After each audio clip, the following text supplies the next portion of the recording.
Voilà, avec la présence de Bernard et toute son expérience de transmission par son être et toute son expérience de vie, nous sommes dans... Voilà, nous sommes plongés dans cette culture, ce pays, donc, de cette terre de sainteté. Tu rappelais tout à l'heure, cette terre en sainteté ou de sainteté, qui est, nous le rappelions aussi, le lieu de tellement de douleur aujourd'hui, de conflits, et effectivement relu dans la perspective d'une, peut-être aussi d'un lien de descente, dans les zones parfois les plus infernales, dans le collectif de l'humanité, mais également dans nos vies personnelles. Et en sachant ce n'est que parce que nous descendons dans l'enfer qu'on pourra aussi ressusciter, qu'on ne pourra pas faire l'impasse, je dirais, dans nos vies personnelles. Nous savons bien, ce que nous rappelle très, très fortement cette expression aussi, vous savez, du premier texte de la Genèse, dans cette grande geste de la création, à chaque fois, il y eut un soir, il y eut un matin. Comme si dans le texte biblique, nous nous rappelons bien que pour qu'il y ait un matin, le matin de la miséricorde, le matin de la lumière, le jour 1, il faut qu'il y ait d'abord cette descente. Tout commence par une descente dans les profondeurs. Ce qui est intéressant pour nous aussi, dans nos chemins, quels qu'ils soient, ce que rappelait tout à l'heure aussi Bernard, c'est que pour qu'il y ait élévation, on a beaucoup envie de s'élever, et la tradition nous dit descendez. Descendez dans la matière, descendez dans l'histoire, dans l'opacité, dans l'inaccompli. Donc peut-être... simplement de resituer avant de redonner la parole à Bernard pour un petit moment, là, parce qu'on va avant le déjeuner, peut-être effectivement de se rappeler aussi que voilà, on est en train à travers ce l'era, dont tout à l'heure tu rappelais la force à la fois de la voyellisation, effectivement se rappeler que pendant de très nombreuses longtemps cette culture et cette cosmogonie en territoire de sainteté fonctionne par l'oralité, en fait, la tradition de l'oralité, et tous ces textes que nous découvrons au fur et à mesure, que tu as beaucoup étudié à travers la dimension en tant que bibliste, puis que nous approfondissons aussi, nous, à travers notre chemin au cœur de cette terre judéo-chrétienne de la tradition. Tous ces textes ont été fixés plus tardivement. Et effectivement, ils sont d'abord consonantiques, et progressivement, à travers la voyellisation, eh bien, il y a déjà une interprétation qui va être proposée à travers ces textes. Simplement pour se rappeler que, pour peut-être préciser, moi je vais simplement être là pour préciser, pour un peu accompagner le cadre, et puis après c'est de laisser la parole à Bernard pour nous témoigner du pèlerinage.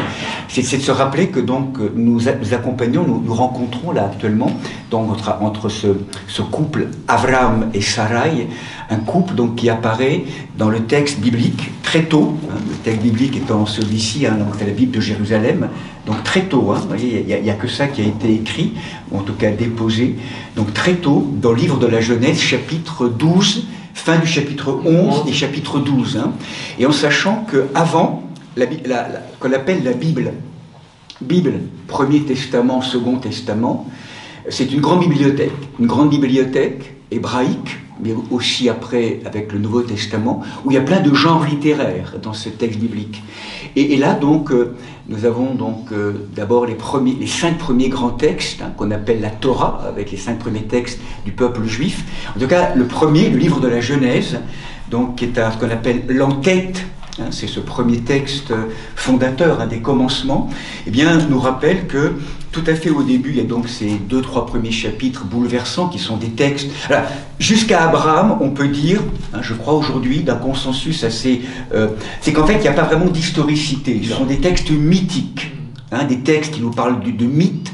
Donc, Adam et Ève, par exemple, on n'a pas une sensation de couple, c'est pas forcément des couples, ou même avec Noé après qui va suivre, il n'y a pas forcément d'historicité reconnue. Par contre, il nous parle, à travers les mythes, d'une intériorité, d'images, qui parle à la fois à notre chemin d'intériorité et personnel et collectif. On peut dire vraiment que l'apparition vraiment de l'historicité, c'est avec Abraham et Sarah, on peut le dire ainsi comme ça. Bon, même peut-être sur la base d'une oralité, justement. Voilà, sur la base de l'oralité. On se réfère à ce personnage. Voilà. Et là, donc, simplement, c'était pour se rappeler aussi que, donc, il y a eu ces très beau texte de la Genèse avec la création, à la fois extérieure, mais aussi aujourd'hui à travers des approches plus intérieures aussi, hein, d'une création de l'humanité, hein, que ce qu'on voit d'ailleurs Adam et Ève.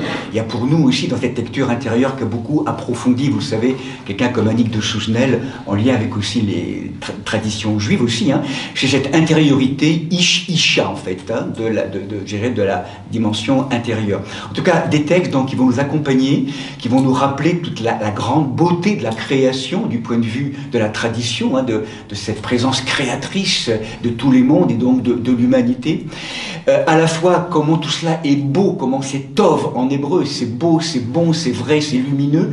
En même temps, ces textes nous rappellent aussi, à travers le libre arbitre qui est le nôtre, que nous pouvons mésuser de notre liberté et donc du coup, on pourrait dire, ne pas répondre aux avances, je dirais, de l'époux divin et du coup de faire un peu son chemin en devenant maître un peu de sa propre destinée, en dehors, en se passant de l'être qui nous fait être, hein, de la présence de Dieu. Et là donc, avec toutes les conséquences que ça a, de la catastrophe originelle et de tous ces lieux d'exil. Et finalement, jusqu'au chapitre 11 de la Genèse, après ces deux premiers textes qui fondent un peu la création, les modalités de la création et de l'humanité, on a quand même des textes qui nous rappellent je dirais, le drame, en vérité, de ces différents échecs successifs, meurtre de Caïn, d'Abel par Caïn, donc génération meurtrière qui va apparaître là. Puis après, on a donc, après la réparation avec Noé, donc avec les 3 enfants de Noah, toute cette grande voilà, épopée de Noé et tout le symbole qu'il signifie dans l'arche, et toutes les alliances en fait, hein, c'est tellement beau ce texte aussi, hein. Il nous dit une histoire extérieure mais aussi une alliance intérieure avec la rencontre avec son animalité intérieure, hein, pour ce chemin d'épousailles avec l'œuvre noire et le travail du corbeau, hein, puis de la colombe, donc des choses magnifiques. Et de nouveau après Noé et le déluge, hein, Maboul en hébreu, eh bien on a de nouveau une autre version je dirais, de l'oubli et de la catastrophe, qui est la Tour de Babel, hein, Tour de Babel. Donc c'est vraiment cette humanité, vous le savez, qui en gros construit cette tour, hein, symbolique encore une fois, d'une humanité qui vient défier, on pourrait dire, hein, l'être qui est ce qui est, la présence d'Élohim, avec un détail en hébreu qui est très intéressant, c'est que cette tour n'est pas construite en pierre mais en brique. Et dans la tour de la brique en hébreu, lavna littéralement, c'est le matériau où on a la sensation que cette humanité a perdu le lien avec la source. Donc le matériau qui construit la tour montre quelque chose d'une espèce de propension, je dirais, de toute puissance, hein, donc de l'humanité, qui vient défier toujours cette tentation de vouloir se passer, la tentation de la voie du raccourci, qui voudrait se passer de la relation et du pacte d'alliance avec la source qui nous fait être. Et donc du coup, on arrive à la fin de ce chapitre 11, hein, où Terah, donc, hein, comme tu disais, avant de te donner la parole, Bernard, donc Terah, la naissance de Terah, donc, est la 10e génération après l'un des fils de Noah qui s'appelle Shem, hein, donc il y a 3 fils, Shem, hein, qui est vraiment Shemite, le nom, hein, le Shem, Japhet, et puis Ram, un Ram justement qui est celui qui a, alors du coup, qui s'est coupé dans un état de voyeurisme, enfin donc qui s'est coupé, qui s'est détourné, voilà, qui n'honore pas la relation au père, et donc là Ram, et c'est ça en fait la malédiction. La malédiction, c'est important en hébreu, Arura, c'est pas du fait du père qui maudit son fils, c'est le fait que le fils se coupe du don d'amour du père, et donc finalement c'est l'état d'absence ou de fermeture à l'amour qui est l'état de malédiction. Hein, c'est pas un état je te maudis. En fait, la malédiction est un état consécutif à une fermeture de la conscience, on pourrait dire, hein, une fermeture, voilà, la fermeture à un don. Et là donc arrive Terah, pour reprendre justement la généalogie, qui est donc le 10e après donc Shem, et il eut donc lorsqu'il eut 70 ans, il engendra Avram, Nahor et Haran. Et donc là, je termine, voilà, avant de repasser la parole à Bernard. Donc la descendance de Terah, ah oui, donc Terah engendra Avram, Nahor et Haran engendra Lot, et Haran va mourir en présence de son père Terah dans son pays natal. Donc peut-être que je proposais une carte, hein, tout à l'heure. Our, qui est vraiment donc En Mésopotamie. en Mésopotamie. Au sud. Voilà, tout à fait. Donc, je prenais une carte. Près du Koweït aujourd'hui. Voilà. Koweït. Et Our, il me semble en hébreu, il y a la notion de la lumière, La lumière, oui. mais aussi le feu, une forme de fournaise aussi qui est là dans Our. Et donc là, Nahor, le frère d'Abraham, meurt donc auprès de son père Téra. Alors Abraham et Nahor se marient. La femme d'Abraham s'appelle Sarai. Et la femme de Nahor s'appelle Milka, voilà, fille de Haran. Bon. Et donc là, il nous est dit, à la fin du chapitre 11, or Sarai était stérile. Elle n'avait pas d'enfant. Et là, c'est peut-être là que je vais te laisser la parole maintenant, Bernard, parce que, en fait, ce l'Erléra, qu'on a tout à l'heure entendu de la parole mystérieuse, cette présence qui va donc être entendue dans le cœur d'Abraham, en fait, c'est pas à Our, c'est à Haran. Donc, il y a eu d'abord cette sortie, première sortie, où Téra, à un moment donné, en tant que père, décide de prendre Abraham et son épouse, donc sa bru, sa belle-fille Sarai, et Lot, et ils partent en fait de Our pour aller vers Haran, vers le nord. C'est la première sortie en fait. Et nous retrouvons donc après, et donc Haran, donc ils vont s'installer à Haran, et donc, donc Téra va mourir donc à 205 ans, donc il meurt à Haran. Et peut-être de se rappeler aussi, et c'est la version, je crois, il me semble avoir entendu, plutôt musulmane, qui nous rappelle quelques aspects de ce qui se passe en fait avec Téra et Abraham, lorsqu'ils décident de partir en fait de Our, c'est que ça chauffe un peu justement, ça chauffe pour eux, parce qu'il y a Nemrod qui est ce tyran, et donc du coup il y a d'abord un premier exil qui va se passer en fait. Oui, alors je vais essayer de parler un peu plus fort, vous m'excuserez, mais étant porteur d'une maladie qui s'est déclarée il y a quelques années, mes deux organes de fonction, c'est-à-dire mes jambes et ma voix ont été un peu percutés, disons. Bon. Donc on essaye de faire avec, donc tendez l'oreille, aux filles de Sion, tend l'oreille. Voilà. Donc ayez l'oreille tendue, si vous voyez que ma voix baisse, vous faites comme ça. Vous mettez un écouteur. Oui, donc pour rebondir sur ce que vous venez de dire, effectivement dans la tradition musulmane, on a repris des éléments de l'interprétation juive traditionnelle. C'est pour ça que je dis ce sont des deux frères qui mettront du temps à se reconnaître. Et donc ils ont emprunté à des traditions orales qu'on a complètement oubliées dans le monde chrétien et qui ont été quand même entretenues dans ce qu'on appelle le midrash, les commentaires midrashiques, c'est-à-dire des commentaires qui ont été portés de génération en génération, qui ont permis entre autres de vocaliser ce qui n'était pas vocalisé donc, au départ, donc de savoir lire le texte selon la tradition orale et pas selon l'écrit, parce que l'écrit lui-même il est muet. Donc, je dis toujours l'écrit ce n'est qu'une béquille, ou plus exactement le dépôt du bon vin. Voilà. Et après il faut retrouver en fait et cette vocalisation elle s'est conservée donc à travers les générations et les générations, jusqu'au moment où il a été décidé par le monde juif, donc au XIVe siècle, donc très tardivement, donc de le fixer une fois pour toutes. Pour dire maintenant, il faut qu'on ait une lecture commune, donc que l'on soit en Mésopotamie, que l'on soit à Rome, ou qu'on soit à Paris, ou à Londres, ou à ce que vous voulez.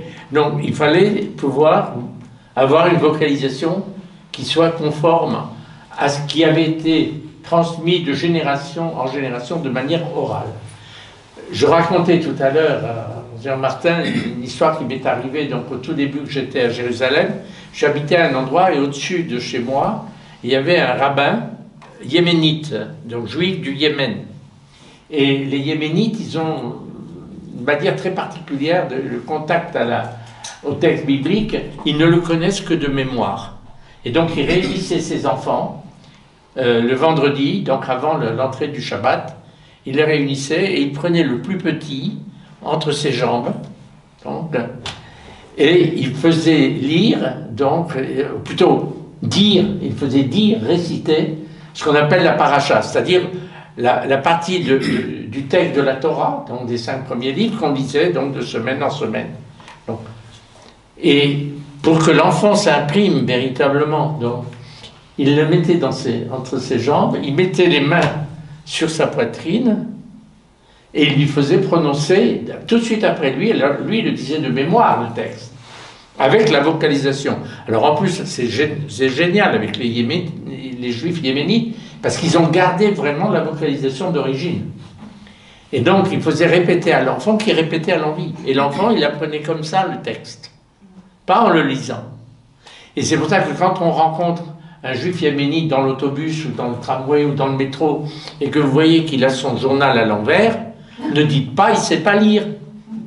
Pourquoi? Parce que quand ils étaient trop pauvres pour avoir chacun un livre, la Torah, c'était quelque chose d'extraordinaire. Donc on le plaçait au milieu du cercle de l'assemblée, et tout le monde devait être capable de se repérer, non pas de le lire, mais d'avoir un point d'appui, donc en fonction de ce qu'ils étaient capables de dire par oralité, donc, et donc de quelque côté qu'il soit, ils pouvaient donc déchiffrer donc le texte écrit. Ceci étant, pour revenir à ce que vous disiez, le texte ne nous parle pas des 75 années, ou très peu, qui ont précédé le Lech Lecha, puisque c'est à 75 ans donc qu'il est parti vers la terre de Canaan. Et donc il y a des midrashim, des commentaires, qui essayent de voir un petit peu qu'est-ce qui a pu se passer. Alors l'histoire, elle est assez drôle. On est à Our en Chaldée. Our en Chaldée, c'est la ville extraordinaire avec cette lumière, ce culte solaire et tout. Et il y a ce qu'on appelle une ziggurat. Et Terah avait 2 fonctions. Une, d'être le grand prêtre, donc, de Nemrod, le terrible Nemrod, qui était l'empereur, qui se prenait pour Dieu, et le Dieu, c'était le Dieu solaire. Et donc, quand on construisait la ziggurat, ça vous rappelle la tour de Babel, oui. Donc il fallait monter vers le Dieu, et donc il y avait toujours, le soir, Terah devait monter au sommet pour réactiver donc la flamme, le feu qui brûlait, pour que dans la nuit, on puisse continuer de voir la lumière. Et en fait, Nemrod se prenait pour le dieu soleil. Il y en a d'autres qui l'ont fait. Hein. Roi soleil, ça vous dit quelque chose.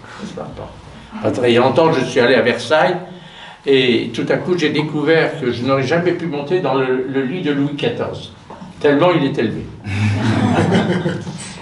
Et donc, la ziggurat. Donc, il fallait monter, il allumait le feu. Et puis voilà qu'un beau jour, Nemrod a un songe terrifiant. Il voit une lumière qui se lève et qui éteint en fait son propre feu, sa propre lumière.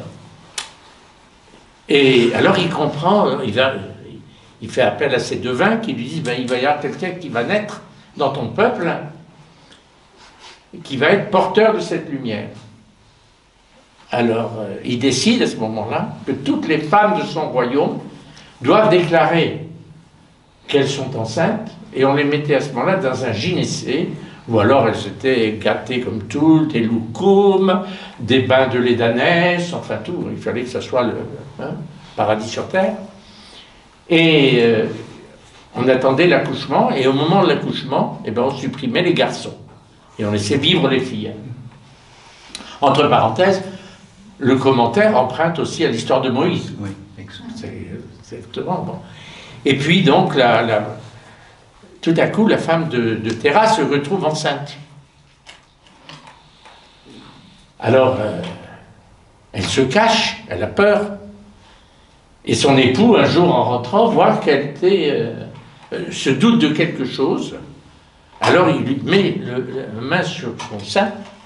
Et on dit que l'enfant, à ce moment-là, s'est caché derrière les seins de la maman.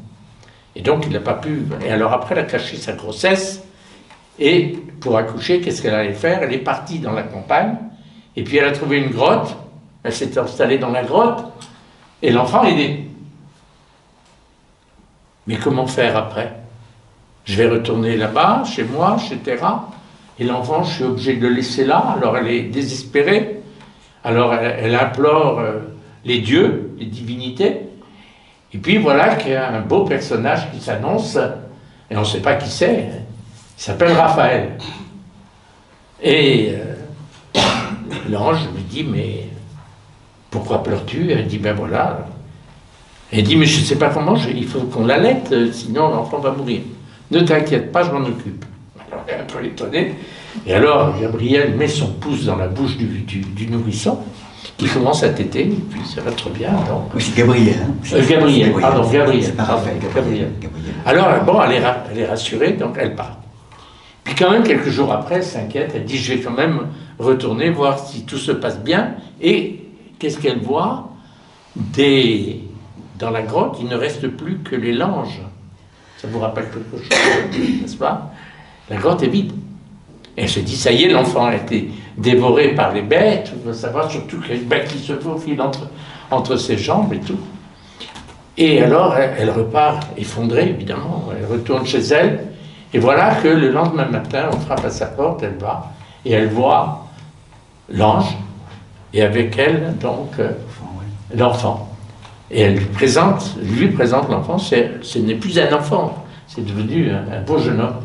Et elle lui dit, il s'appelle Avram, le père de ce qui est élevé. Et alors, elle comprend que c'est son fils, évidemment. Et alors, elle cache à Terah que c'est son fils. Elle dit, c'est le neveu qui revient de loin, tout ça, et qui vient chez nous. Et alors, donc, Terah va l'accueillir comme son neveu. Et il se trouve que Terah avait un deuxième boulot, si on peut dire. Il fabriquait des idoles pour les temples. Et il les fabriquait avec ce qu'on trouvait, c'est-à-dire de l'argile, de la paille, du bois, enfin bon. Et puis, le jeune Avram allait dans la campagne, et puis, bon, il découvrait tout ce qu'on disait sur les divinités, sur le dieu soleil et tout ça. Et alors, il s'est mis à observer les astres. C'est pour ça, d'ailleurs, que dans le récit de l'Ech Lecha, à un moment, Dieu va lui dire « Compte les étoiles si tu le peux, tu as mon œil. » Bon. Et donc, Avram se met à contempler. Et il se rend compte que tout ça évolue, change, et puis disparaît, puis revient, la nuit, le jour. Et il se dit, mais pourquoi adorer des choses qui passent? Et donc, il remet en cause, en fait, déjà, je dirais, sa tradition païenne, si vous voulez, donc idolâtrique. Et il ne croit plus, donc, aux astres, au culte astral. Et alors, donc, il est un peu troublé, et puis il attend l'opportunité pour en parler à celui dont il sait qu'il est son père. Et puis voilà qu'un jour ça se présente parce que un jour Terah part avec un chargement d'idoles qu'il devait livrer, donc, et il dit à Avram, bon bah tu vas t'occuper du magasin, tu le gardes, tu fais attention et tout ça, bon. Et quand il revient, Terah le soir, il découvre que toutes les statues ont été détruites et qu'il n'y en a qu'une seule qui est encore debout avec un grand bâton dans la main. Alors il dit à Abraham, qu'est-ce que tu as fait? Enfin, tu n'as pas surveillé? Si, j'étais là. Enfin, tu vois bien ce désastre, qu'est-ce qui s'est passé? Oh, il dit, tu sais, c'est la grande idole, là, tu vois, avec son grand bâton, elle les a toutes cassées. Il dit, mon œil, c'est moi qui les ai fabriquées. Elles ont des yeux, mais elles ne voient pas. Elles ont des oreilles, elles n'entendent pas. Elles ont des mains, elles ne savent pas s'en servir. Alors pourquoi tu y crois? Et alors Terah se rend compte tout à coup. Et alors l'autre lui avoue qui il est. Alors il faut aller trouver Nemrod pour le faire sortir de ses illusions, de son orgueil.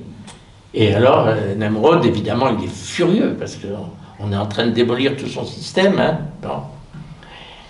Et alors, il les livre à la fournaise. Et Dieu envoie la rosée qui les protège. Alors, ça va être repris dans l'histoire du livre de Daniel et tout ça. Donc.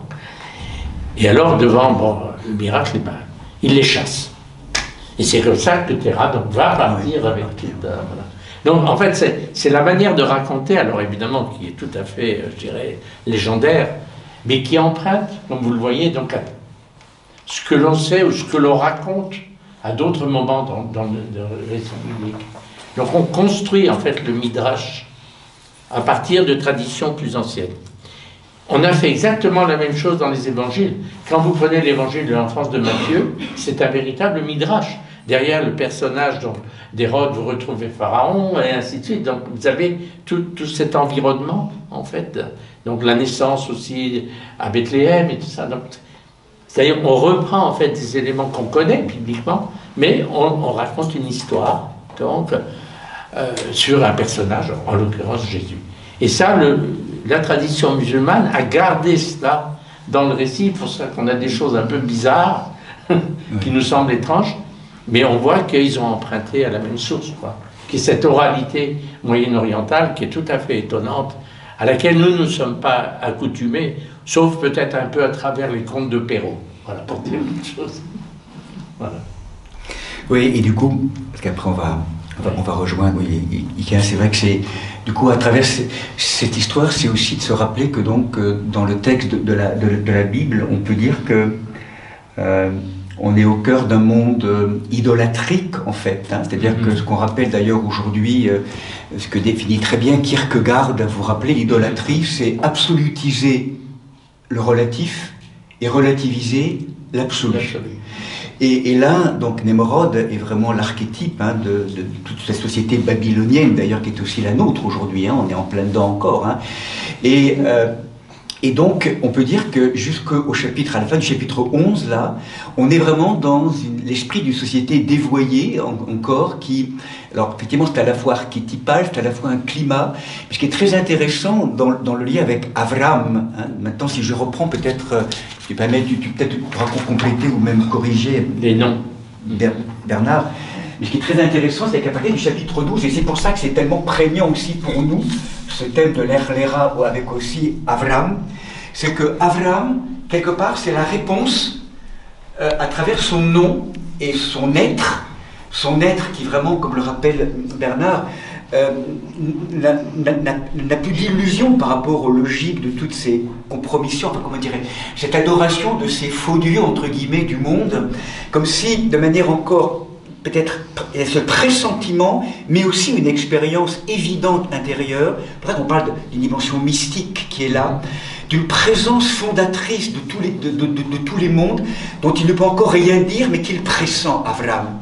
Et il y a quelque chose, et c'est là où il va remettre en question justement l'idolâtrie de son père, Terah, mais aussi du coup, ça va devenir difficile pour eux de rester à Our parce que Nemrod est là, donc c'est le premier exil. Mais Avram, avec son nom, il est très intéressant, il me semble, en hébreu, c'est que c'est vraiment l'archétype de l'humanité justement qui reprend le chemin du retour vers ces normes ontologiques, ces normes profondément réorientées vers la source. Alors jusqu'à alors, c'est pas le cas. C'est pour ça que ce l'Erlera qu'il entend correspond à une présence qui l'habite, qui le fonde et dont il ne sait pas encore qui c'est vraiment. Aveuglément, il fait confiance, il suit l'injonction, et son nom, en hébreu, il me semble, est très intéressant, en tout cas la manière dont vous pouvez le décoder. Il y a Ab, qui est là ici, le père, Bar, qui est le fils. Donc déjà la filiation quelque part est inscrite dans son nom, et puis je dirais avec le Mem ici et le Alif M, c'est l'invitation à une maternité. C'est comme si dans le nom d'Avram, hein, on pourrait le dire comme ça, il y a inscrit dans son nom tout le programme qui est le nôtre, qui est en fait la réorientation, les retrouvailles, même si ce n'est pas encore nommé comme ça, cette filiation ontologique avec la source. Et ça, l'humanité va maintenant avoir à l'apprendre et à le dévoiler ou à le révéler. Mais c'est en Avram et Sarai, hein, son épouse, Sarai, donc est aussi à la fois la femme extérieure à Avram, bien sûr, qui est stérile, on verra peut-être pourquoi, mais en même temps, c'est aussi, on pourrait dire symboliquement, cette dimension des profondeurs, son Isha. Et dans Sarai, il y a Sar, qui est le prince. Prince. Et le Yod, donc, qui est là, donc, en Sarah, effectivement, et dans le couple, voilà, qui est comme bloqué dans sa croissance et dans son développement. On pourrait dire que déjà, ce couple ontologique, enfin, son couple Avram-Sarai, porte à la fois la blessure, ou en tout cas le blocage d'une stérilité, parce que pas ouvert encore à la transcendance unifiante, et en même temps déjà un programme de développement ou de révélation, voilà, d'une filiation retrouvée du Père, et en même temps avec une forme de maternité intérieure pour s'accoucher, on pourrait dire, à des niveaux de conscience de plus en plus profonds, hein, va vers toi, du coup, l'Era, pour plonger vraiment dans les profondeurs. Enfin, c'est cette dimension qu'on pourrait... J'ajoute juste une chose, mais on aura l'occasion de revoir. Le yod final, donc, dans Sar Aïe, c'est le possessif. Oui. C'est-à-dire, c'est mon ou ma. Ma princesse, c'est ça. Donc ma princesse, mon prince, non. Donc c'est le retour sur soi, en fait. Hein. Tout à fait. Et donc effectivement, il va falloir que tout ça soit décomposé, c'est ça, en quelque sorte, et recomposé autrement. Là, on pose un programme, mais ce qui est très important, il me semble, pour nous, dans l'archétype du pèlerin, hein, c'est ce qui fera dire finalement qu'un prêtre, là j'aime bien dans cette dimension de ce livre sur Abraham, c'est qu'avec Abraham, finalement, c'est l'homme de tous les commencements, au niveau archétypal, hein, tu es d'accord, Bernard, hein, l'homme de tous les commencements, et qui déjà, en fait, dans son nom, porte déjà l'achèvement aussi. Et on pourrait dire que, pourquoi il est aussi touchant avec Sarai, c'est que c'est le fondement, effectivement, du texte biblique. Et Abraham, donc, c'est vraiment le premier des croyants, le premier des pèlerins. On va le voir aussi, celui qui intercède, le premier des justes, le premier des saints, le premier des mystiques, le premier homme que l'Écriture sainte fasse connaître dans une vie intime avec le Dieu, et le premier prophète. Donc c'est vrai que c'est vraiment quelqu'un qui inaugure le chemin. Et on pourrait dire que Abraham, on va voir après, c'est en fait une dimension de nous-mêmes, Abraham de l'être, je ne sais pas comment dire, c'est une dimension intérieure, hein, qui est un archétype, une image structurante aussi, hein, si on veut l'intérioriser. Et donc c'est pour ça que ces textes, voilà, nous parlent de cet élan, en fait, hein, va vers toi, qu'on approfondira de toute façon, qu'on va déployer maintenant, hein, tout à l'heure. Alors juste une dernière chose, si vous permettez. Bien sûr. Dans le deuxième récit de création, donc quand Adonai Elohim dit « Faisons l'Adam dans notre ressemblance », c'est ça. Et donc il va le façonner. Comme on l'a dit tout à l'heure dans la prière, il le façonne non pas à partir de la Adama elle-même, mais à partir de la poussière de la Adama. Et donc, je ne sais pas si vous avez déjà façonné de la poussière, enfin moi j'ai essayé mais ça ne marche pas. Donc, il rassemble en fait, hein, donc, des éléments dispersés pour en refaire quelque chose, donc il le façonne comme un potier. Et puis, bah, il se rend compte que c'est un être inerte, c'est quelque chose d'inerte. Et donc, à ce moment-là, on nous dit, alors il souffla dans ses narines, et alors il y a un mot qu'on ne sait pas traduire en français, qui est Neshama. Et dans le mot Neshama, il y a le mot Shem, il y a le nom. C'est-à-dire, il imprime en fait en cette matière inerte, donc, cette présence en lui, au plus profond de lui-même. Ce qui va lui donner le souffle, qui va lui permettre ensuite de s'exprimer, de parler, d'entrer en relation, enfin bon, tout ça. Et donc, on a perdu le sens en fait de cette présence. Et cette présence, elle doit se révéler à nouveau. C'est ce qu'on appelle le mysterium en latin. Donc, ce qui est au plus profond de l'être doit pouvoir se révéler pour qu'on devienne être humain, être vivant, ce qu'on appelle un être vivant. Alors, je dis toujours en rigolant que Dieu a inventé ce que Walt Disney a découvert beaucoup plus tard, le dessin animé. Et je fais un jeu de mots. Dessin, D-E-S-S-E-I-N.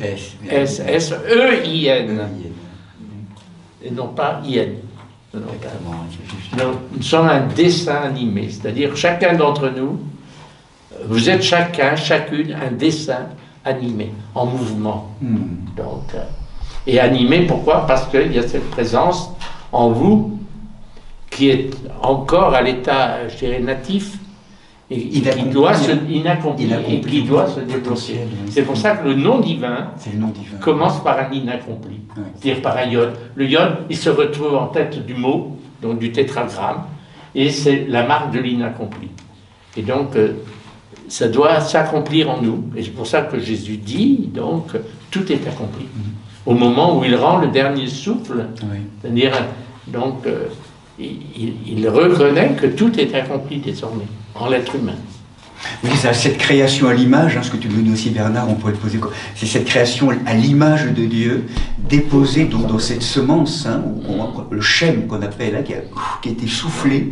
Donc on est soufflé, il y a en nous une dimension, on pourrait dire aussi d'un je suis en devenir, qui est là, inaccompli, déposé en chacun d'entre nous, dont nous sommes les mères en fait, finalement. Oui. Nous sommes enceintes, enfin, nous sommes les mères de ce je suis en devenir, et comment toute notre histoire effectivement de ce dessin animé, qui va nous demander justement une participation, c'est de passer de l'image à la ressemblance, c'est-à-dire de la graine pour qu'on manifeste l'arbre en devenir qui est déposé dans la graine en fait, la semence, le je suis, le shem en fait, c'est vraiment c'est ça, c'est Nishama, ouais.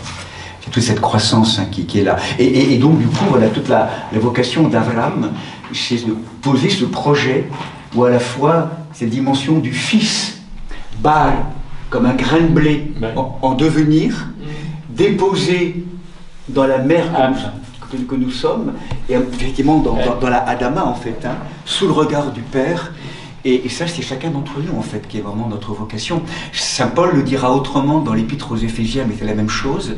Dès avant la fondation du monde, il nous a créés, dès avant la fondation, il nous a choisis, chacun et chacune, il nous a choisis pour être saints et immaculés, pour révéler cette dimension du Shem, cette dimension du nom, dans le Christ Jésus, en tout cas pour retrouver, pour être donc cette filiation adoptée, en tout cas cette filiation adoptive, c'est ce retour vraiment, cette révélation en nous de ce je suis, libre, vivant, conscient, c'est le chemin de la sainteté, le chemin de la santé retrouvée.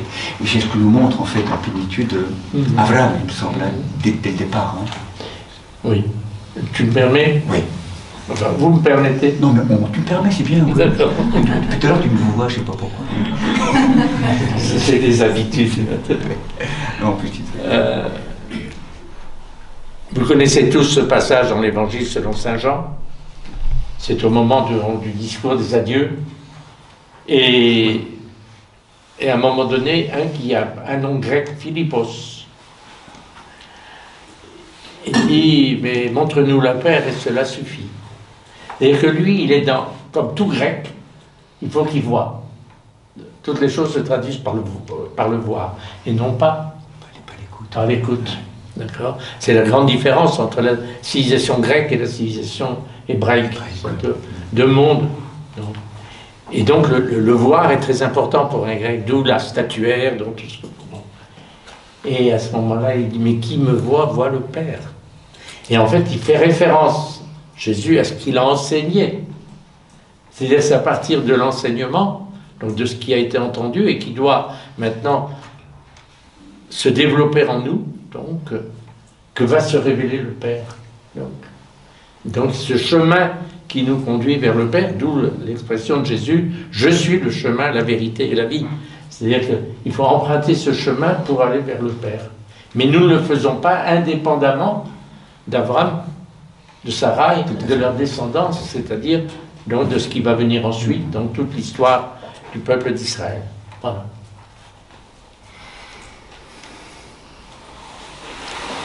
Midi 27. Je suis un peu le maître du... Il faut être le maître des horloges. Le temps. Donc, ce que je vous propose, c'est qu'on laisse donc la parole en suspension et on va rejoindre le lieu du repas maintenant. Donc Michel et sa petite équipe nous a proposé un repas.